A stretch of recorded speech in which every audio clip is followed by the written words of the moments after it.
മെൽബണിലെ property prices താഴേക്ക് പോകുന്നു. അയ്യോ മേടിക്കരുത്. ഇതല്ലേ എനിക്ക് സ്ഥിരമായിട്ട് കേട്ടുകൊണ്ടിരിക്കുന്നത്. മെൽബണിലെ പ്രോപ്പർട്ടി പ്രൈസസ് ഞാൻ റിപ്പോർട്ടിന് ഫ്രണ്ടിലിരിക്കുന്നത് കോളേജിൽ എടുത്ത് കേട്ടുതരാം. ഫ്രാങ്ക്സ്റ്റണിൽ മാത്രം 9% ഗ്രോത്ത് ഉണ്ടായി. 9%. സൺബറിയിൽ 8.9%.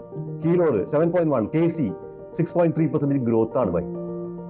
നിങ്ങൾ ഈ ഹെഡ്ലൈൻസും TV മാത്രം കണ്ടുകൊണ്ടിരുന്നാലും നിങ്ങൾ ഒരു ആക്ഷൻ എടുക്കില്ല. ഇപ്പൊ നിങ്ങൾ ആ KCയിലെ ഒരു പ്രോപ്പർട്ടി ഒരു 700,000 പ്രോപ്പർട്ടി കഴിഞ്ഞ കൊല്ലം ഈ സമയത്ത് വെച്ചിരുന്നെങ്കിൽ 7.6% ഗ്രോത്ത് ആണ്. 7.42, $43,000 വേസ്റ്റ് ആയില്ല. ഇപ്പോൾ അപ്പോൾ ആരുടെ വർത്തമാനം കേട്ടാൽ നിങ്ങൾ വെറുതെ ഇരിക്കുന്നത് ഞാൻ മനസ്സിലാകുന്നത്. Property specialist, property buyers agent, പ്രോപ്പർട്ടിയിൽ ഡെയിലി കളിക്കുന്ന ആൾക്കാർ, സെയിൽസ് ഏജൻസും അല്ല, property buyers, investment property buyers, investment property സ്പെഷ്യലിസ്റ്റോട് സംസാരിച്ചിട്ട് അവർ ചോദിക്കുക ഇപ്പോൾ എവിടെ ചേട്ടാ ഗ്രോത്ത് ചോദിച്ചു നോക്കുക. 8 മാസം മുമ്പ് ഞാൻ സ്ഥലത്ത് മേടിച്ചായിരുന്നു, മെൽബണിലല്ല.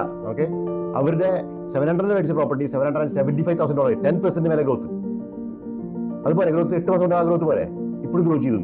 അങ്ങനെ വെറുതെ ഇരിക്കില്ല. പക്ഷേ നിങ്ങൾക്ക് ഒരു ലോൺ ഉണ്ടെങ്കിൽ അതിന്റെ മേലെ വെറുതെ ഇരിക്കുന്നതാണ് ഏറ്റവും വലിയ ഫൈനാൻഷ്യൽ ക്രൈം എന്ന് പറയുന്നത്. നിങ്ങൾക്ക് കിട്ടാൻ പോകുന്ന പൈസയാണ് നിങ്ങൾ ഒന്നും ചെയ്തിട്ടില്ല, എനിക്ക് നഷ്ടമായിട്ടില്ല എന്നല്ല, നിങ്ങൾ $77 പോയി, അത്രേ ഉള്ളൂ.